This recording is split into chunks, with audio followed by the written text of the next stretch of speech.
What a crazy story out of Chicago. Robber released without charges after attempting to rob a jewelry store. Let's check it out. We first told you about this weekend, a robbery in a Chicago jewelry store caught on surveillance video. One of the workers opened fire on the would-be robber, and police ended up taking both the worker and the robbery suspect into custody. CBS 2's Jermont Terry is always investigating, joins us live now to explain what happened next. Jermont? Joe, tonight I've reached out to the person who fired the shots and others inside the jewelry store. No one wanted to talk on camera in the case. A legal expert says it's clear self-defense. Over the weekend, video shows this guy in red wandering the aisles of a jewelry store on Wabash. Watch it. Come in with the mask on, the hood on. You know what he was about to do.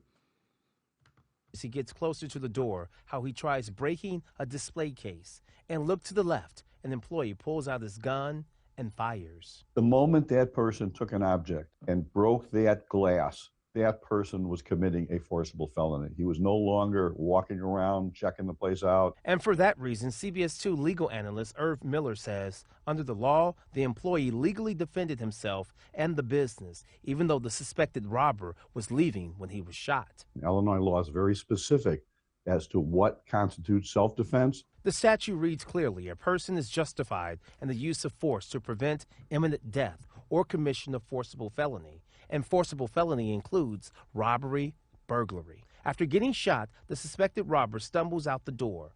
Watch how he circles back, picks up something he dropped before running up the CTA platform bleeding. The employee who fired has a concealed carry license, and that protected him, according to.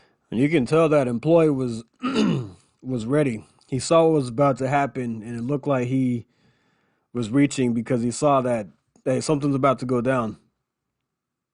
To Miller. Nice shot, by the way.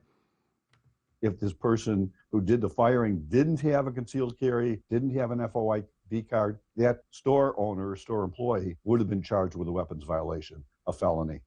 Now, we checked again with Chicago police, and they tell us both the store clerk and the suspected robber have been released without any charges, but they admit that this investigation is ongoing. This investigation is any charges, but the store clerk and the suspected robber have been released without any charges. But I just wanted to make sure I heard that correctly. The suspected robber was released without any charges. That is insane right there. You know, good thing that the employee had a concealed carry license, a FOID card, as what's called in Illinois, firearm owner's identification card or something like that. But here in Texas we have constitutional carry, so he might not have, he wouldn't have needed that here. But it's pretty sad that the employee got arrested. I mean, thankfully, there were no charges against the employee, but I guess they wanted to just investigate, see what happened. But the video saved him, and having that identification card saved him as well. But it was clear that the guy was causing damage, was robbing the store, and the employee, rightfully so, shot him. Now, the crazy part is that the robber was released without charges. So he is going to be on the streets after he gets out of the hospital. If he's not out already, he's going to be able to go back and commit more crimes. This is just more lunacy that we're seeing in these cities that are soft on crime. Why in the heck is this guy released without charges?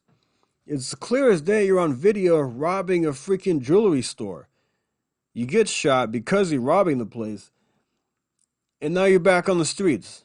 This is what I don't understand, and why I keep telling people to get out of these big cities while you can, because it's getting crazier and crazier. You have soft on crime DAs. You have laws that don't really punish these criminals like they should, and citizens are having to take matters into their own hands because of this nonsense. And I'm glad that he did. I'm glad he took matters into his own hands. But the thing is, it didn't matter because he's back on the streets. It's craziness. But I just wanted to share that story with you right there. Out of Chicago, a lot of violence going on in Chicago. People are leaving the state of Illinois and coming to places like Texas and Florida where the rule of law is upheld more so. But all right, guys, thanks for listening. Like and subscribe. See you next time. Thank you. Take care.